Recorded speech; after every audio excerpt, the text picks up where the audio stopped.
ఆంధ్రప్రదేశ్లో లోక్సభ ఎన్నికలు అలాగే శాసనసభ ఎన్నికల షెడ్యూల్ తొందరలోనే వస్తుందని చెప్పి భావిస్తున్నారు.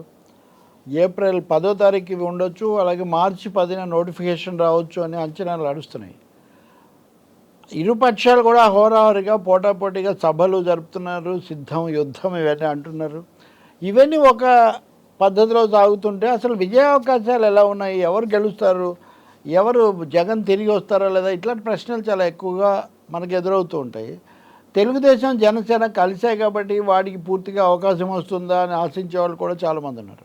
ఈ సమయంలో ఇప్పటికే కొన్ని సర్వేలు వచ్చాయి. కొన్ని సర్వేలు, ఎక్కువ సర్వేలు వైసీపీకి అనుకూలంగా, కొన్ని టీడీపీకి అనుకూలంగా కూడా వెలువడ్డాయి. టైమ్స్ నౌ సర్వే ఉంది ఉదాహరణకు, అలాగే ఇండియాకు సంబంధించిన ఇండియా టీవీ సర్వే, ఇట్లాంటివి వైసీపీకి అనుకూలంగా వచ్చాయి. ఒక దశలో ఐ థింక్ ఇండియా టుడే సర్వేలో కొంత టీడీపీకి కూడా అనుకూలంగా వచ్చింది.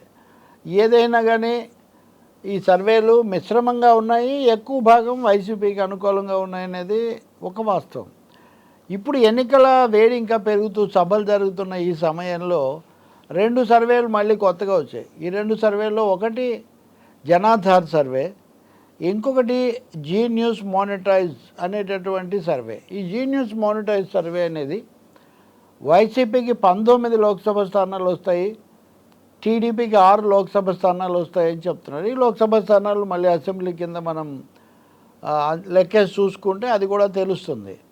ఇంకా రెండో జనాధార్ సర్వే కూడా అక్కడ 19 చెప్తే వీళ్ళు 17 వైసీపీకి వస్తాయంటూ 125 స్థానాలు అసెంబ్లీ స్థానాలు వస్తాయి. 49 పాయింట్ అంటే సంథింగ్ సగం ఓట్లు 50% దగ్గరగా వైసీపీకి వస్తాయని చెప్పి ఈ జనాధార్ సర్వే చెప్తూ ఉంది.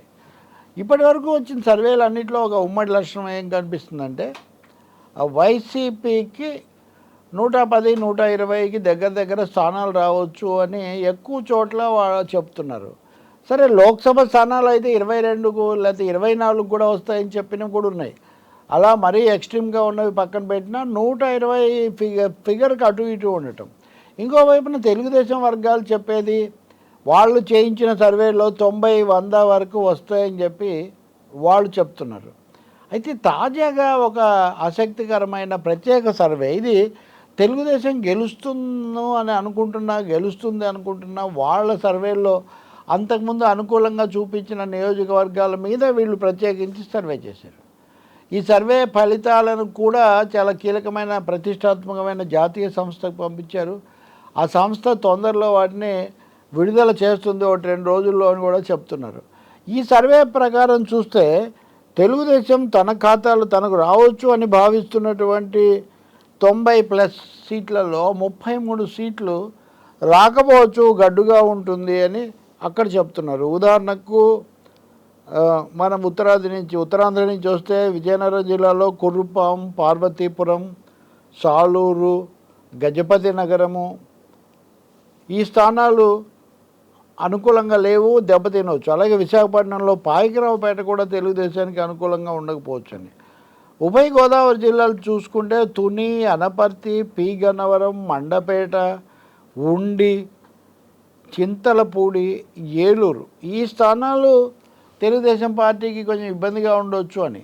ఇక్కడ ఇబ్బందిగా ఉండొచ్చు అని చెప్తున్న సమయంలో జనసేన నుంచి ఓట్ ట్రాన్స్ఫర్ కూడా జరగదేమో అన్న సందేహం కూడా వీళ్ళు వ్యక్తం చేస్తున్నారు. కృష్ణా జిల్లాలో కూడా వైసీపీకి ఇదివరకు బాగా వచ్చాయి. ఇప్పుడు కూడా తిరువురు, నూజివీడు, గుడివాడ, పామర్రు, ఈ నియోజకవర్గాల్లో తెలుగుదేశం గడ్డుగా ఉంటుందండి. ప్రకాశం జిల్లాలో ఎర్రగొండపాలెం, నెల్లూరు జిల్లాలో గూడూరు, సూళ్ళూరుపేట, ఉదయగిరి, కడప జిల్లాలో కడప, రాయచోటి, పులివెందుల, ఈ స్థానాల్లో తెలుగుదేశం ఏమీ దెబ్బతింటుందని. పులివెందులు సరే వైఎస్ జగన్ నియోజకవర్గం అనుకోండి. కర్నూలు జిల్లాకు వచ్చేసరికి ఆళ్లగడ్డ, పాణ్యం, నంద్యాల, పత్తికొండ, కోడుమూరు, ఇవి గడ్డుగా ఉంటాయి తెలుగుదేశం పార్టీకి అని. సహజంగా ఆళ్లగడ్డ, పాణ్యం, నంద్యాల ఇవన్నీ ఆ బెల్ట్లో ముఠా తగాదాలు, అటు భూమా కుటుంబం, ఇటువైపున్న ఫరూక్ ఆ టికెట్ ఇవ్వాలనుకోవడం, పేరు కూడా ప్రకటించారు. సో ఈ సమస్యలు అక్కడ ఉన్నాయి. అనంతపురం జిల్లాలో కళ్యాణదుర్గం, మడకశిర, చిత్తూరు జిల్లాలో జీడి నెల్లూరు, చిత్తూరు, తంబాళ్ళపల్లి, ఈ తంబాళ్ళపల్లి అభ్యర్థి మొన్న తెలుగుదేశం ఆఫీస్ దగ్గరికి వచ్చి చంద్రబాబు నాయుడు ఇంటి దగ్గర ఆందోళన చేశారు. అంటే ఒక 33 నియోజకవర్గాలు 90లో 33 గనక గడ్డుగా ఉంటే తెలుగుదేశం పార్టీకి 60 స్థానాలు రావచ్చు అని. ఇప్పుడు ఒక సర్వేలో చెప్తున్న 122 స్థానాలు 120 దాకా వస్తాయి వైసీపీకి అంటున్నప్పుడు ఇందులో 90లో 30 తీసేస్తే కూడా ఒక 60. సో ఒక 60 స్థానాలు వీళ్లకు, 115 స్థానాలు వైసీపీకి వస్తాయన్నది వీటన్నిటిలో కనిపిస్తున్నటువంటి ఉమ్మడి చిత్రం. ఇందుకు భిన్నంగా పార్టీలుగా వైసీపీ చేయించుకున్నది కానీ కేంద్రానికి ఉన్న అంచనా కూడా 110, 120 వైసీపీకి వస్తాయని. అయితే తెలుగుదేశం పార్టీ సొంతంగా చేయించుకున్న సర్వే కూడా 80, 90 స్థానాల వరకు వస్తాయని వాళ్ళ లెక్క తేలింది.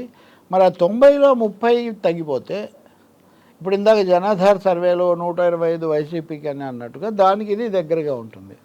సో ఒక 6 సంస్థలతో తెలుగుదేశం సర్వేలు చేయిస్తుంది.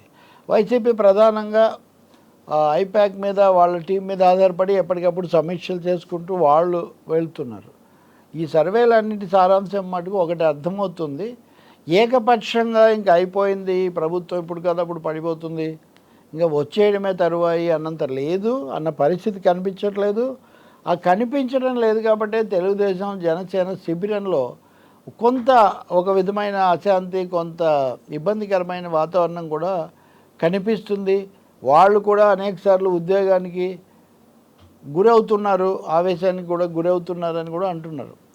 ఏదైనా ఈ సర్వేలే కాబట్టి అంతిమ ఫలితాల కోసం మనం చూడాల్సి ఉంటుంది. ఏ నియోజకవర్గంలో ఏ అభ్యర్థి ఉంటాడు అని రాజకీయ పార్టీలు ఖరారు చేసిన తర్వాత మాత్రమే జిల్లాల వారీగా, నియోజకవర్గాల వారీగా బలాబలాలను మళ్ళీ చూడడం సాధ్యమవుతుంది.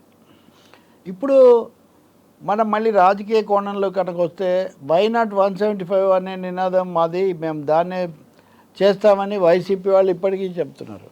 తెలుగుదేశం, జనసేన నేను తాజాగా పెట్టిన బహిరంగ సభతో సహా అందరం కలిసి వెళ్తేనే ఎదుర్కోగలుగుతాము, లేకపోతే కష్టం, ఓట్ల చీలిక నివారించాలని. ఇప్పుడు ఈ సర్వేలో 49% పైన దాదాపు సగం ఓట్లు వైసీపీకే ఉంటాయని చెప్తున్నప్పుడు మిగిలిన సగాన్ని ప్రతిపక్షాలన్నీ పంచుకోవాల్సిన పరిస్థితి ఏర్పడుతుంది. అది ఏమవుతుంది? జనసేన 24 స్థానాలు మాత్రమే తీసుకొని దాన్ని పవన్ కళ్యాణ్ సమర్థించుకున్నప్పటికీ మిగిలిన 150 స్థానాల్లో తెలుగుదేశం పార్టీని బలపరచమంటే జన సైనికులు అంగీకరించే పరిస్థితి ఉంటుందా? బీజేపీ కూడా వస్తే దీంట్లో నుంచి దానికి ఎన్ని స్థానాలు ఇస్తారు? కానీ జనసేన, బీజేపీ కలిశాయి అనుకుంటే కూడా, టీడీపీ కలిశాయి అనుకుంటే కూడా కాంగ్రెస్ పార్టీ వైఎస్ షర్మిల వచ్చిన తర్వాత కాంగ్రెస్ పార్టీ కొంచెం కార్యక్రమాలు అది చేయటం, కాంగ్రెస్, సిపిఐ, సిపిఎం కలిసి వెళ్తాయంటే వీళ్ళకి ఓట్లు ఒక 2%, 3% కంటే ఎక్కువ రావంటున్నప్పటికీ ఈ 2-3% ఓట్లైనా కానీ టీడీపీ శిబిరానికి వెళ్ళి ఉండాల్సిందే కదా. అటు వెళ్లకుండా ఇటు వస్తాయి కాంగ్రెస్ కంటే, అది తప్పకుండా ఆ శిబిరానికి నష్టమే కదా. అందుకని ఒక విధంగా పవన్ కళ్యాణ్ ఇంకెప్పుడు ప్రతిపక్షాల ఒక్క ఓటు కూడా చీలిపోకుండా అందరినీ కలుపుతానని ఆయన చెప్పినప్పటికీ కూడా బీజేపీతో కలిసి వెళ్ళడానికి ఈ పార్టీలు, చాలా పార్టీలు సిద్ధంగా లేకపోవడం వల్ల వామపక్షాలు, కాంగ్రెస్, ఇంకా జేడి లక్ష్మీనారాయణ పెట్టినటువంటి జై భారత్ పార్టీ, ఆమ్ ఆద్మీ పార్టీ ఇట్లాంటివి.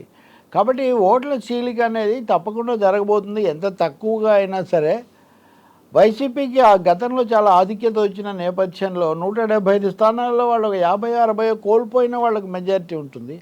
అట్లాగే ఓట్లల్లో కూడా 50% దాకా వాళ్ళకి ఓట్లు ఉన్నప్పుడు మిగిలిన వాళ్ళు నిలువున చీల్చే అవకాశం ఉండదు.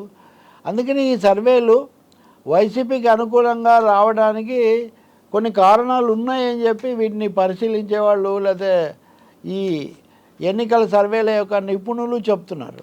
కానీ ఒక పార్టీ చెప్పే సర్వేని ఇంకో పార్టీ నమ్మదు కదా, అది కావాలని తెప్పించారు, అది చాలా తప్పు, ఆ ఫ్యాక్టర్ చూడండి, ఈ ఫ్యాక్టర్ చూడండి అంటున్నారు.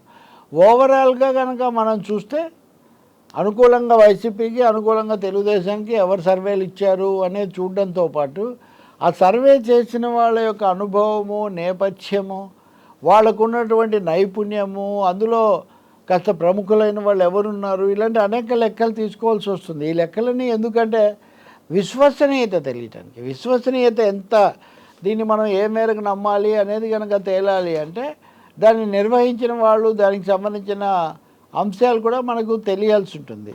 ఆ విధంగా చూసినప్పుడు ఇప్పుడు మనం చెప్పుకున్న 3 సర్వేలు ఇవి తాజా అయినప్పటికీ యాక్సెస్ మై ఇండియా కానీ మరో 2 సంస్థలు కూడా తొందరలోనే సర్వేలు విడుదల చేస్తాయని చెప్తున్నారు. అప్పటికి మనకు ఒక పిక్చర్ రావచ్చు. ఇంతలోపల రాజకీయ పార్టీలు ముఖ్యంగా బీజేపీ, టీడీపీ క్యాంప్ వాళ్ళు అక్కడ కలుస్తారా లేదా అన్నది కూడా ఒకటి స్పష్టమవుతుంది. అభ్యర్థులుగా ఏ నియోజకవర్గంలో ఎవరు అభ్యర్థిగా ఉంటారు అన్నది కూడా తేలుతుంది. పార్టీలు మారేవాళ్ళు ఇంకా మారుతూనే ఉన్నారు కదా. గొల్లపల్లి సూర్యారావు నిన్ననే వచ్చారు ఉదాహరణకు. ఆఖరు మండలి బుద్ధప్రసాద్ సంగతి కూడా కొన్ని వార్తలు అవి ఇవి వస్తున్నాయి. కాబట్టి మరి కొద్ది రోజులు బహుశా ఎన్నికల షెడ్యూల్ ప్రకటించే నాటికి పార్టీల పోటీలు, పొత్తుల యొక్క స్పష్టత రావచ్చు. దాన్ని బట్టి ఫలితాల గురించిన అంచనా కూడా కొంచెం మరింత స్పష్టంగా మనం అంచనా వేసే అవకాశం రావచ్చు.